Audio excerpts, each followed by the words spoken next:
Pangulo, hindi niya naiintindihan ng issue. Kasi kung alam mo, noong 2025 budget, pinavito yan eh. At meron akong sulat noon, kung umabot malaki. Dapat December 20 niya pipirmahan ang budget. Opo.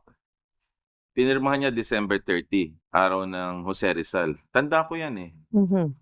Eh ngayon, siniro pa rin niya ang budget for 2025. At ang sabi ni Secretary Recto, at naalala ko din si Senator Chis Escudero, si Senator Grace Poe, sobrang pera nyo eh. Di dapat kunin yan. Ito po yung PhilHealth. Yeah. Oo. Di zero tayo for 2025. Mga kababayan, kung hindi nyo naunawaan, kinuhanan tayo ng 60 billion, wala tayong budget for 2025, ang nakuha sa atin ay 130 billion. Mhm. Ngayon, walang nakakaalam no, na naisahan tayo ng gobyerno. Pera nyo yun eh. Ito ho yung contribution natin sa PhilHealth.